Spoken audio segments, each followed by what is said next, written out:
कि पोतरे पोतरियों को अच्छी प्रकृति देनी पड़ेगी, तो दादा दादी नाना नानी क्या करेंगे? क्या करेंगे? हाँ, अरे वाह सर, आप तो बड़े बुद्धिमान हो। वो कह रहे हैं दादा दादी नाना नानी लामा बनेंगे। Yes, Brahma Kumari Ishwari Vishwavidyalaya is a member of United Nations. हर साल क्लाइमेट चेंज के ग्लोबल एनवायरनमेंट में we are a regular member. हर सत्र में, इंक्लूडिंग मैं भी विज्ञान भवन में 3-4 बार गया हूं, और हर यूनाइटेड नेशंस के कॉन्फ्रेंस में मैं यही कहता हूं, बाहर की गर्मी, बाहर का भूकंप, बाहर का सुनामी को ठीक करना है तो जब तक हम आंतरिक प्रकृति का नहीं ठीक करेंगे। आइंस्टीन बड़े बुद्धिमान थे। आइंस्टीन का आईक्यू वाज 155। मेरा आईआईटी के बच्चों का आईक्यू इज 105। आइंस्टीन ने वर्षों पहले एक डायलॉग बोला था। पता है डायलॉग क्या है? उन्होंने कहा था, इंग्लिश में पढ़ सकते हैं, सभी बोलिए, if I had one arm to save this planet Earth, I would spend 55 minutes analysing the problem and only 5 minutes to find out the solution. 1 घंटा 60 मिनट है तो 55 मिनट में उस प्रॉब्लम को डिफाइन करूंगा। या तो इंडिविजुअल मन की स्थिति या कलेक्टिव मन की स्थिति, इसके कारण प्रॉब्लम आ गया है। उसी मन की स्थिति के द्वारा आप उस प्रॉब्लम को सॉल्व नहीं कर सकते। Please please. और अगर हम वो प्रॉब्लम को उसी मन की स्थिति से सॉल्व करने की कोशिश करेंगे, be very sure the problem will land from bad to worse and to worst. कुछ घटना घट गई है, घटना घटी है, एक जिम्मेवार हो सकते, 10 जिम्मेवार हो सकते, हर एक की बहुत नेगेटिव फ्रीक्वेंसी चल रही, उसी फ्रीक्वेंसी से आप प्रॉब्लम नहीं सॉल्व कर सकते जब तक आप वो मन की कॉन्शियसनेस को चेंज नहीं कर सकते। और मन की कॉन्शियसनेस को चेंज करने के लिए 1 सेकंड लगता है। 1 सेकंड में आपसे मांग रहा हूं, आपको वहां बैठ के बहुत ध्यान करने की जरूरत नहीं है। 1 सेकंड कैसे पता चलता है? आपने स्विच ऑन किया, बल्ब में प्रकाश आता है। 1 सेकंड आपने स्विच ऑन किया, फ्लो ऑफ इलेक्ट्रॉन्स होता है, बल्ब जलता है। कितना टाइम लगता है प्रकाश के लिए? प्रॉब्लम है मतलब अंधेरा है, स्मृति रूपी स्विच ऑन करना, प्रकाश आएगा, प्रकाश आएगा, सबको समझ में। Leader should be that way है। तो युद्ध में स्थिर होना, वो स्थूल युद्ध भी हो सकता है, भावनात्मक युद्ध हो सकता है, फाइनेंशियल युद्ध भी हो सकता है। मन की स्थिरता, the mind should be stable, correct. Shift of consciousness, कौन सा शिफ्ट ऑफ कॉन्शियसनेस करना है? और वो छोटे से प्यारे से कोविड वायरस ने आकर हमें शिफ्ट ऑफ कॉन्शियसनेस सिखाया। पता है कौन सा शिफ्ट ऑफ कॉन्शियसनेस? कोविड आने के पहले जब एक दूसरे से मिलते थे तो बड़े प्यार से पूछते थे। क्या पूछते थे? How are you. कोविड आया ना तो हम लोग मास्क पहनने लगे, तो फिर जब भी कोई सामने मिलता है तो क्या पूछते? हाउ आर यू नहीं पूछते, क्या पूछते? हु आर यू, आप कौन है? राजयोग में हमारे टीचर बचपन में हमको सिखाती थी। सबसे पहली बार स्वामी विवेकानंद जब रामकृष्ण गुरुजी के पास गया तो स्वामी विवेकानंद दरवाजा खटखटाया। रामकृष्ण गुरुजी ने अंदर से पूछा, आप कौन हो? तो स्वामी विवेकानंद ने कहा, वही जानने के लिए तो हम आपके पास आए हैं। स्वामी भाई आपका स्वागत है, कल आपका 1 दिन का ट्रेनिंग प्रोग्राम है। मैंने कहा यस। तो मैंने कहा भाई किसको ट्रेनिंग कराना बताइए अब ये। तो बोला स्वामी भाई हमारा मथुरा रिफाइनरीज में बैंडविड्थ ऑफ ट्रेनिंग प्रोग्राम है, और उन्होंने हमें फ्रीक्वेंसी बताई। बोला सबसे यंगेस्ट ग्रुप है boys and girls selected through campus placements, उनका प्रोबेशन चल रहा है। मैंने कहा अच्छा। बोला हाईएस्ट फ्रीक्वेंसी पता ट्रेनिंग किसकी है? उन लोगों की जो अगले 6 महीने या 1 साल के अंदर रिटायर होने वाले, उनकी ट्रेनिंग है। मैंने कहा कमाल है भाई, जो लोग रिटायर होते हैं उनकी भी ट्रेनिंग कराते हैं आप? बोला हाँ जी, इंडियन ऑयल का ये फिलॉसफी है। मैंने कहा अच्छा, आप मुझे कहां भेजेंगे? बोला ये यंग लड़के लड़कियां कुछ समय मथुरा रिफाइनरी से इंडियन ऑयल में कहीं ना कहीं आपको मिल लेंगे। कितने का ग्रुप है? बोला 100 का ग्रुप है, 50 + 50 50 वो लोग जो इंडियन ऑयल में काम कर रहे हैं, 50 उनके जीवन साथी। हस्बैंड काम करे तो wife has to come, wife काम करे तो हस्बैंड हैज टू कम। 100 का ग्रुप है। मैंने कहा कितना दिन का ट्रेनिंग प्रोग्राम है? बोला आज कंप्लीट हो गया, कल आपका है। मैंने कहा बहुत अच्छा। आज कौन कौन फैकल्टी आए थे? बोला पहला फैकल्टी जो था ना वो एक डॉक्टर था। मैंने कहा क्या सिखाया उन्होंने? बोला उन्होंने सबको यह सिखाया कि रिटायरमेंट के बाद सेकेंड इनिंग्स में आप अपना स्वास्थ्य का कैसे ध्यान रखेंगे। मैं कहा हाँ ये तो बहुत जरूरत है। बोला दूसरा फैकल्टी कौन थे? बोला दूसरा फैकल्टी एक फाइनेंस मैनेजर थे। तो फाइनेंस मैनेजर ने क्या सिखाया? बोला फाइनेंस मैनेजर ने सबको यह सिखाया कि रिटायरमेंट के बाद जो आपको धन मिलता है वो धन का सही इन्वेस्टमेंट कैसे करें, इधर उधर लगा देंगे तो पैसे गायब हो जाएगा। मैंने कहा हाँ कितना सोच समझ कर किया। मैंने कहा तीसरे फैकल्टी कौन थे? बोला तीसरे फैकल्टी का अभी सेशन खत्म हुआ। मैंने कहा वो कौन थे? बोला वो एडवोकेट कम लॉयर थे। डॉक्टर समझ में आया, फाइनेंस मैनेजर या एडवोकेट कम लॉयर क्या सिखाए? बोला वो अभी ये सबको सिखा रहे थे कि अपना वसीयत कैसे लिखते, विल पेपर कैसे लिखते। तो जब बिना लिखे चले गए फिर बच्चे ढिजुम ढिजुम करेंगे। मैंने कहा वाह कितना सोच समझ कर ट्रेनिंग प्रोग्राम रखा है। मैंने कहा फिर मेरा क्या टॉपिक है, मुझे क्या ट्रेनिंग लेना है? तो एचआर का बंदा था, बड़ा सरकास्टिकली लुक्ड एट मी। स्वामी भाई आप लोग क्या सिखा सकते हो? जिन लोगों से आप कल मिलोगे ना एकदम टॉप लेवल पोस्ट के लोग हैं, हजारों करोड़ के प्रोजेक्ट उन्होंने मैनेज किया है, हजारों लोग उनके नीचे थे, आप क्या ट्रेनिंग देंगे उनको? मैं कहा हेलो सर जी आपने मुझे बुलाया है, बताइए किस पर ट्रेनिंग देना? बोला हाँ आपके लिए टॉपिक है शिफ्ट ऑफ कॉन्शियसनेस। अगर आपको लगता है कि मथुरा रिफाइनरीज को मैनेज करके आपको तनाव हो रहा है, और अगर आपको लगता है रिटायरमेंट के बाद आप रेस्ट, रिलैक्सेशन, रिजुवेनेशन करेंगे, आप तनाव पता कब अनुभव करेंगे? The first day of retirement. मैंने कहा थोड़ा सा एक्सट्रापोलेट करिएगा। रिटायरमेंट होने के जैसे ही दूसरा दिन सूर्योदय होगा, आप खर्राटे मार के सो रहे हो, पत्नी आकर आपको बुलाएगी, हेलो उठो उठो उठो, अब एक आंख खोल के tension effective utilisation of this resources का मैं क्या करूं पूरा दिन? और पत्नी मेरे कहा अच्छा काम करो, आप जल्दी से उठो, पोतरे को स्कूल छोड़ कर आओ, आते वक्त थोड़ा सब्जी खरीदना, आने के बाद मैं आपको नेक्स्ट काम बताती हूं, जाओ। एक दादा या नाना को अपने पोतरे के कोमल हाथ पकड़ते हुए उसको स्कूल का बैग कंधा में लेके जाना आनंद की अवस्था है। शहर के नजदीक आए, बोला सर हम माफी चाहते हैं, I am newly appointed here, मैं आपको पहचान नहीं पाया, but you could have revealed your identity, आप बता सकते थे ना पूर्व जीएम हो। तो जीएम साहब मुस्कुराते हुए कहते नहीं बच्चे मैं अपनी तैयारी कर रहा हूं। सर किस बात की तैयारी? तो जीएम पता क्या कहता है, अभी इस ऑफिस में कुछ लोग हैं जो मुझे पहचान पा रहे हैं, कुछ समय के बाद ये भी रिटायर हो जाएंगे, फिर तो मुझे लाइन में खड़ा होना पड़ेगा ना। और उस पूर्व जीएम ने उस यंग ऑफिसर को जीवन की एक बहुत अच्छी बात बताई। बोला माय डियर बॉय, बहुत वर्ष मैंने बैंक में काम किया, इतने ट्रेनिंग मैंने खुद कराया, लेकिन रिटायरमेंट के पहले व्यवस्था समझ में आई। तो उस ऑफिसर ने कहा sir please share your words of wisdom to me. पता है उस पूर्व जीएम ने क्या कहा? बोला शतरंज के गेम में राजा का और प्यादा का match, the king and the खत्म होता है राजा और प्यादा एक साथ के अंदर, एक साथ के अंदर वाले के बैठते थे। अब जब लोग से बात करेंगे मिलेंगे वो वैसे आधा ठीक हो जाते हैं। लोग आते कैसे हो भाई, क्या हो, कैसे हो, अपनों को जब देखते हैं ना तो brain would release happy hormones. अब ये अकेला बंद कर दिया उसको, किसी से मिलना नहीं जुलना नहीं। कोविड नहीं भी होगा तो वो मृत्यु के नजदीक जा रहा है, राइट? उस समय शायद सिस्टम को और कोई मंजूर नहीं था, लेकिन एक पार्ट उन्होंने हमको पढ़ा के दिया। आज भी अगर घर में कोविड नहीं है, क्वारंटाइन नहीं है, लेकिन मैक्सिमम लोग मैं देखता हूं उनके चेहरे से और उनके बातचीत से पता चलता है अकेलापन। इसलिए मैं बार बार डिफेंस फोर्सेस को दिखाता हूं, आप और हम सिविलियन से इसलिए बच गए।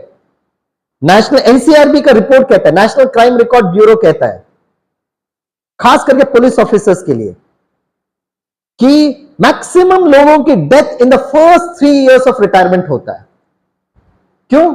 और पुलिस ऑफिसर यूनिफॉर्म पहन पहन पहन कर उसको लगता है मैं ही इतना शक्तिशाली हूं, जहां पर भी जाता है वो पावर उसको नजर आता है। कोई नई बात हम भी नहीं बता रहे, लेकिन इस आत्मा का ज्ञान समझकर अगर मेरा रोल कॉन्शियस से रियल कॉन्शियस नहीं आ रहा है तो मतलब हमने उस ज्ञान को नहीं समझा। Information should turn into wisdom. Information है, हम सबके पास है, अरे इंफॉर्मेशन की कोई कमी ही नहीं है इस संसार में। कहीं ना कहीं इंफॉर्मेशन उस विजडम में आना चाहिए, मतलब अप्लाइड नॉलेज। जैसे कहना there goes a wise old man, वो ओल्ड सिर्फ इसलिए ओल्ड है इसलिए वाइज नहीं है, वाइज है इसलिए वो बहुत श्रेष्ठ वरिष्ठ नागरिक बने, वो सीनियर सिटीजन बनते, अनुभव का खान है उनके पास। उसी तरह स्पिरिचुअलिटी, अप्लाइड स्पिरिचुअलिटी। स्वामी भाई जी का बहुत बहुत धन्यवाद, बहुत बहुत शुक्रिया। हमारा शाहबाद ऋषियों की नगरी ऋषि बनने के लिए तैयार हो रहा है। ये खुशी की ताली आप भी बजाओ। आप सबको देखकर लगता है कि समय का सही उपयोग ही सबसे बड़ी विजय है।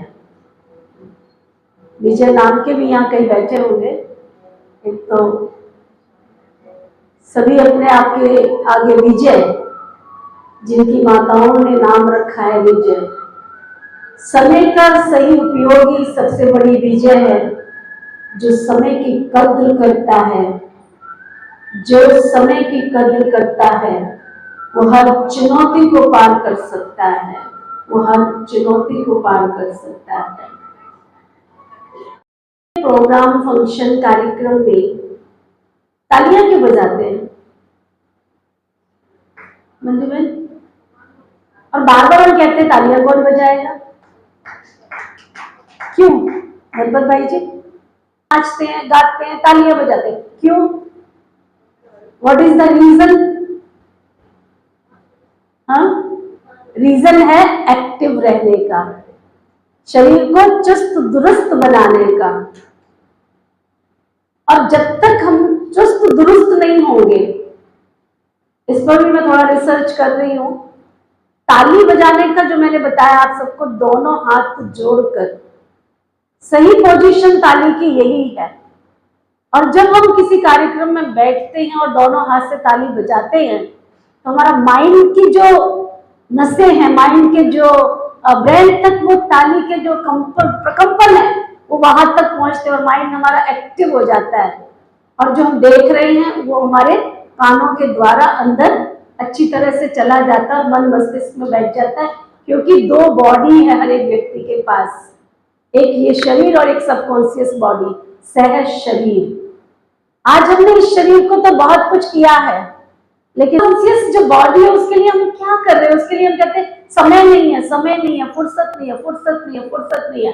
और सारा समय इस बॉडी के लिए जो दिख रही है उसके लिए है ना। एक बार मैंने बताया, कई लोगों ने सुना होगा, ये प्रैक्टिकली किसी व्यक्ति से जब मैं मिली तो बोला एक मेरा छोटा बच्चा इतना है, इतना है, कितना है, कितना है, कमा रहे हैं। लेकिन किसके लिए कमा रहे हैं? बच्चों के लिए। लेकिन बच्चों के साथ बैठने का टाइम नहीं है, मिलते नहीं है उनके साथ में। और इतना खराब लगता है मैं बता नहीं सकती। भोजन के समय मोबाइल का उपयोग करना बिल्कुल उचित नहीं है। पहले हमारी भारतीय संस्कृति में चौकड़ी मार के जमीन पर बैठ के आराम से आसन लगा के पांचों प्रकृति के तत्वों को याद करते हुए, और हमारे जो गौ माता, डॉगी या पंछी, उनके लिए 5 रोटियां निकाली जाती थी। बहुत प्रभु की याद में शुक्रिया करते हुए भोजन करते थे। हमारी भारतीय संस्कृति जैसी संस्कृति तो किसी देश में नहीं है। लेकिन हम हैं कि पाश्चात्य कंट्रीज को अपनाते जा रहे, पाश्चात्य संस्कृति को अपनाते जा रहे और अपने असूलों को भूलते जा रहे हैं। तो हमारा बॉडी भी कैसा हो रहा है, सबकॉन्शियस, वो भी टेंशन में रहते हैं, हम भी टेंशन में रहते हैं। ये बहुत बड़ी उपलब्धि हो रही है क्या भारतीय संस्कृति में? बढ़ जाती है जब वो मक्खन बनता है तो उसकी वैल्यू और बढ़ जाती है। और जब वो घी बनता है तब, है ना। लेकिन वो किसी भी परिस्थिति में अपने रूप को चेंज नहीं करता है। राजयोग का मेडिटेशन हमें यही सिखाता है। ब्रह्मा कुमारी ईश्वरीय विश्वविद्यालय यही सिखाता है। आर्ट ऑफ लिविंग क्या है? जीवन जीने की कला। ब्रह्मा कुमारी ईश्वरीय विश्वविद्यालय, बाहर सत्संग भवन नहीं लिखा है। क्या लिखा है? विद्यालय। और विद्यालय में क्या होता है? पढ़ाई पढ़ाई जाती है। और इस पढ़ाई को पढ़ने के लिए हमारे पास समय नहीं है, हमारे पास फुर्सत नहीं है। तो हमारा जो सबकॉन्शियस जो बॉडी है वो सशक्त बनेगा कैसे, शक्तिशाली बनेगा कैसे? उसका भोजन तो पॉजिटिव थॉट है, सकारात्मक चिंतन है। और वो हमें प्यारे शिव बाबा परमात्मा रोज नियमित हमें देते हैं। ऑल ओवर वर्ल्ड में कितनी भी ऑर्गेनाइजेशन है, लेकिन वहां कहीं पढ़ाई नहीं पढ़ाई जाती है। मंदिर में जाते मत्था टेक के आते, गुरुद्वारे में जाते मत्था टेक करके आते हैं, है ना। कहीं भी किसी भी धार्मिक स्थान पर जाते हैं, वहां हम क्या करते हैं? शीश झुकाकर, चरण वंदन करके, अगरबत्ती लगा के, जो मेरी श्रद्धा है वहां चढ़ा के घर वापस आ जाते हैं।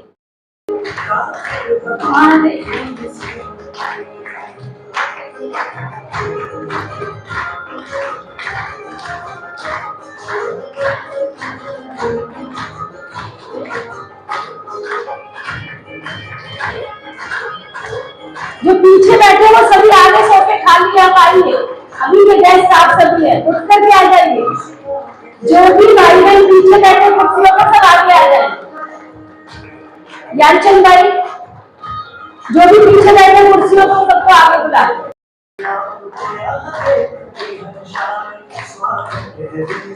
ये सोफे खाली है, इधर आओ। आगे आगे के सोफे खाली है, आओ।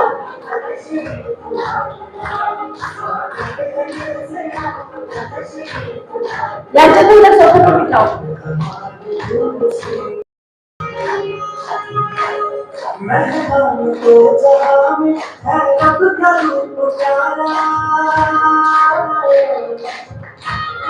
हो गया है। तो ब्रह्मा कुमारी ईश्वरीय विश्वविद्यालय सबको वो माला बनाने का काम कर रहा है।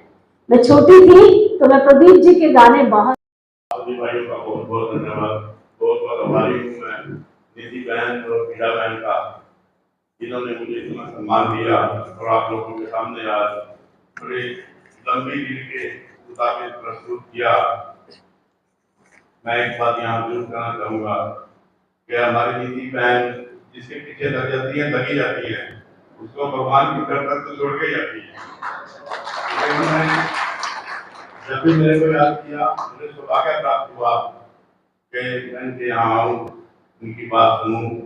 तो उसी मुताबिक मेरा दिल ऐसा ऐसा बदलता गया और मैं इनके साथ बातचीत में जुड़ गया। जैसे ही इन्होंने मंडी में कदम रखा तो मंडी के लोगों को इनकी बातें बड़ी अच्छी लगी। मेरी मंडी के सारे पदाधिकारी आज आपके सामने हैं। तो बहन जी, आप जैसे कहते हैं कि चावल पका हुआ एक ही देखना पड़ता है, तो मंडी के सारे चावल आपने यात्रा में पका लिए, एक ही दफा मंडी में सारे चावल पका लिए, मंडी तो सारी लिख के दे दो। मैं वही लगता हूँ और आपका शासन भी लाता हूँ। उसी समय में हम मंडी में प्रोग्राम भी करेंगे। वैसे कमिटमेंट तो नहीं करनी चाहिए, क्योंकि कमिटमेंट के पीछे बढ़ जाती है, तो ये छोड़ देनी है किसी को जब कमिटमेंट करते हैं। लेकिन मैं ये बात जरूर कहूँगा कि हम सब मिलके वहाँ एक प्रोग्राम जरूर बनाएंगे। और ब्रह्म कुमारी आश्रम में आने का मुझे बहुत सौभाग्य प्राप्त हुआ। मुझे बहुत मान है इस बात का अपनी दीदी के ऊपर कि शहर के अंदर इतना बढ़िया आश्रम, इतनी बढ़िया बातचीत, इतना बढ़िया सत्संग कहीं देखने को नहीं मिलता। तो आप सभी लोगों से भी मैं रिक्वेस्ट करूंगा कि यहाँ आए और समय समय पे इनके प्रवचन का लाभ लेते रहें। मुझे यहाँ गर्व महसूस हो रहा है कि मुझे निधि बहन जी और हमारे प्रधानमंत्री जी के इसको माइक को थोड़ा पास कर लीजिए, ऐसे कर वजह से मुझे यहाँ आने का मौका मिला और मुझे यहाँ सौभाग्य प्राप्त हुआ कि मैं यहाँ आया और मुझे बहुत ही अच्छा लगा यहाँ इतनी अच्छी अच्छी बातें स्वामी जी ने बताई कि उन्होंने हमें संस्कारों से जो है उन अटैच किया है। और मैं इसलिए नीति बहन जी का और हमारे प्रधान जी का खास शुक्रगुजार हूँ कि उन्होंने मुझे यहाँ आने का सौभाग्य दिलवाया। धन्यवाद जी, भ्राता विनोद सचदेवा जी, आप सभी आएंगे। ये बहुत बड़े अच्छे समाज सेवी हैं। मेरे राइट हैंड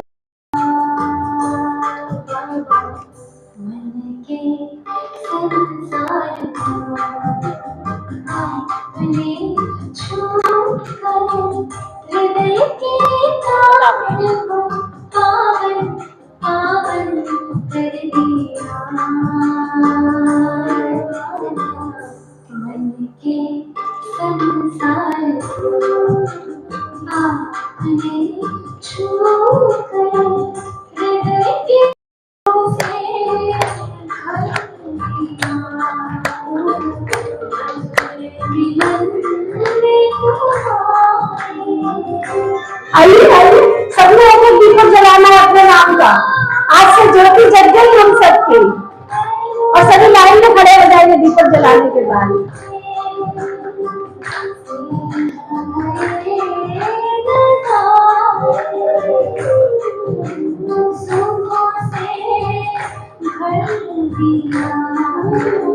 जोर से आरती थोड़ा आगे आगे जोर से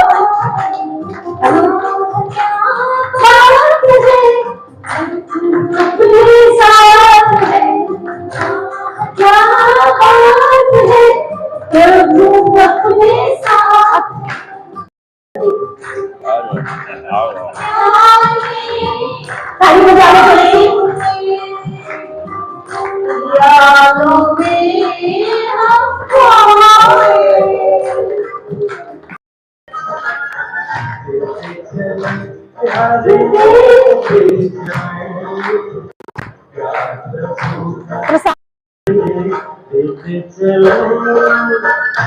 माइक दे दो।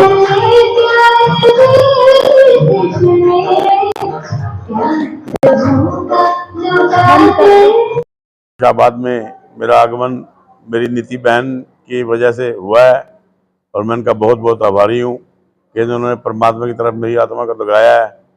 मेरे को पुण्य कम मिलेगा, इनको ज़्यादा मिलेगा, सबसे बड़ी बात है। और मैं अब यहाँ रेगुलर तो नहीं, कभी कभी जैसे ही टाइम मिलेगा आता रहूँगा। और मुझे बहुत ही बढ़िया लगा और मेरी सारी टीम को, मेरे एसोसिएशन के सारे पदाधिकारी यहाँ हैं, इन सबको अच्छा लगा। और इन्होंने मन ही मन तो ये निश्चय कर ही दिया है कि मंडी के अंदर प्रोग्राम बनाएंगे, लेकिन जैसा भी बाबा का हुक्म होगा तो मंडी में प्रोग्राम करेंगे, अच्छा प्रोग्राम करेंगे।